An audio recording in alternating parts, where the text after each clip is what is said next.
Isaac Lloyd. Isaac Lloyd has a question. I'm going to read it to you now. I was curious if there are any shifts or alterations that have been occurring during COVID that you think should remain after it goes away. Yeah, I think that working remotely when you don't have to be in an office is phenomenal. And, look, people with disabilities have been banging this drum forever. And we are learning things about productivity, and we are busting myths about productivity from home working that are really important to remember, because by allowing people to work at home, we open up work to a whole nother section of the world, and that is a net good. Look, I think that all the things that are going on right now, but COVID in particular, is acting as a lens on which to see the world a little better. How do I put this? It's like, okay, I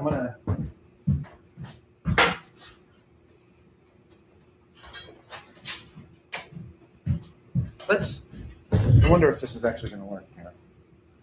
Okay, I just said, let's say you're looking at this piece of plastic, right? I mean, this is like how we look at normal life. And then if you look at this piece of plastic with a light on its side, you'll see that it has all this texture. And you didn't see that texture the first time you were looking at it, right?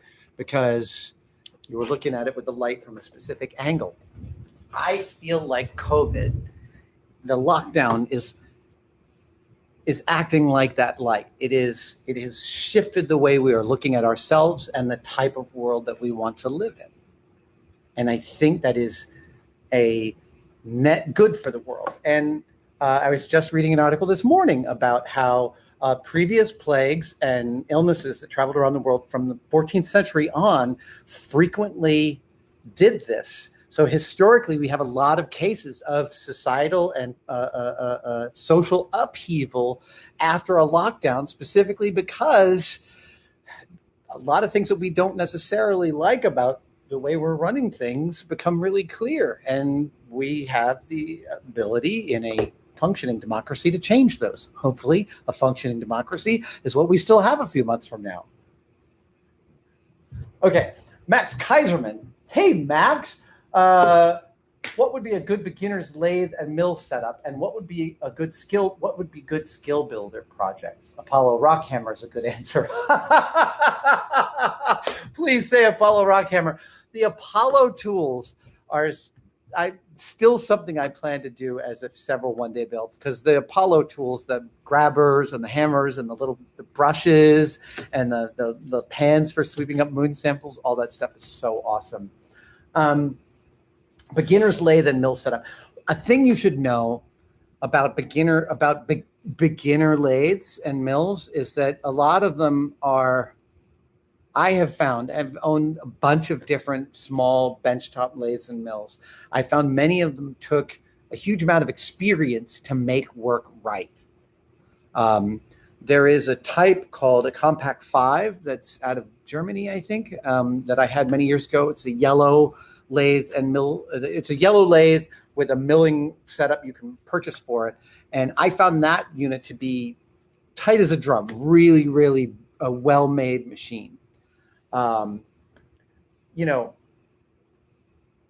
think the thing that I would say about a lathe and mill setup, if you don't know what you're doing and you're wondering if you want to do this, is Craigslist. Go get a small woodworker's lathe or a small benchtop machinist lathe on Craigslist, and you'll spend pennies on the dollar, as opposed to buying some big thing from Grizzly that's going to take a lot of work to get it to actually. I'm not disparaging Grizzly's tools at all. I'm just saying that some of their machine tools, like, you can be led to believe they can handle heavier stuff than they actually can. And you need some genuine experience to make those things sing. And you can make them sing. It's just that it's going to take a little finessing out of the box. That's my personal experience with that. Good skill builder projects, man, they're everywhere. And I've recently since I built a die filer, there are all sorts of people that sell kits for making cool stuff that includes all the metal you need, from cast iron chunks to steel chunks to bits of brass for bushings and things like that. And I've purchased a couple, and they will be some future one-day builds. Because when people put together a kit like that, they've done all this work for you in terms of like, this is something a beginner could get done. This is something a beginner could not only get done, but it will function for them. The die filer is an incredibly forgiving build. One of the things that kept me from jumping into it at the beginning was I was like, what if I screwed up? What if I screwed up? It's designed mechanically to accommodate a lot of ways of screwing it up and still be able to get it across the line. And yes, an Apollo raw camera is totally something you should start with. Dude. Robert Mills says, hi from the UK. Hello, UK. I hope I get to visit you guys again soon. Thank you for your passion, exuberance, and sincerity. You've helped more people around the world with your continued positive attitude. Yeah, man, we got to stick together with this positive attitude stuff. I said this back in the before the beginning of the summer when I would do this and I'd drift slightly towards politics. I will say, no matter what side of the aisle you fall upon, things are weird. And I'm going to take it as axiomatic that even if we disagree politically, we still have ultimately the same goals, which is to leave a better world than we arrived in, and leave that world better for our children, for our families, for our friends, for our neighbors and colleagues, and our fellow citizens. And if you have that goal and I have that goal, then we can talk about our politics, right? One would assume. As a public figure, the goodwill and the positive attitude is super, super important to me. There's a phrase in psychology about being able to talk to each other without, I would say, not say bias, but let's say passive aggression. You know what I mean by passive aggressive. You say, are you going out like that? Like, that's a passively aggressive statement. You going out like that? You're like criticizing somebody's clothes. In psychology, the term for eliminating that from your speech is called nonviolent communication. Isn't that lovely? Nonviolent communication. So I attempt to talk about when I do talk about my politics, to talk about it nonviolently. That's really important to me. So thank you. I appreciate that. I will continue for at least the near future, having lots of goodwill despite things being weird. Mr. Roboto, Domo arigato. Mr. Roboto asks, I know I mangled the pronunciation on that, I apologize. If you could go back in time and change or fix a project that you completed and weren't happy with, what would it be? Yeah, but I do that. That's the thing. That's the thing. I mean, my A7L suit in the next room, my spacesuit that Ryan Nagata built, I machined the couplers. I got a new neck ring for it from Ryan.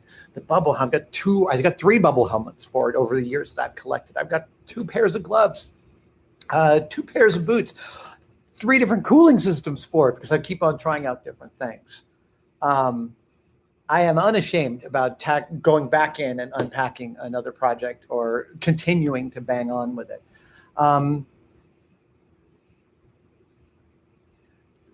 There is one. There is one, and it's just a professional screw up. There is a nightclub in episode 2 that Obi-Wan and Anakin go into, and the exterior of the nightclub was a set that I built. Except the one that you see in the movie is not the one that I built because I screwed it up. The one that you see in the movie, I believe, is digital. Yeah. So how did I screw it up? When I was making my scale, I was scaling it to be the right size for camera. I scaled it horizontally correctly, and I screwed up the vertical scale. So it was squashed and stretched. And nobody caught this because my colleagues trusted me to get it right. And I didn't. And what happened, my supervisor came to me and he was like, you really screwed this up. We like finished that set and it got on set. And that's when they realized it didn't work. I lost a lot of money from my budget on the set you built wrong. Man, I am so sorry about that. He said, worse, I have to go to the producers and ask them if CG can fix this model, which is, it's like the model shop took it as a point of pride that we could do things that we would contribute to this film, and for us to screw something up because of me and then have to go begging to the CG department to fix our mistake, which is what my supervisor had to do, that sucked. So if I can go back in time, I get that vertical measurement scaling correct. This video was made possible by Tested Channel Membership. Click join below to learn more about our channel membership, a brand new way to support us, interact with us, and to help us make the great content that you love to watch and that we so dearly love to make.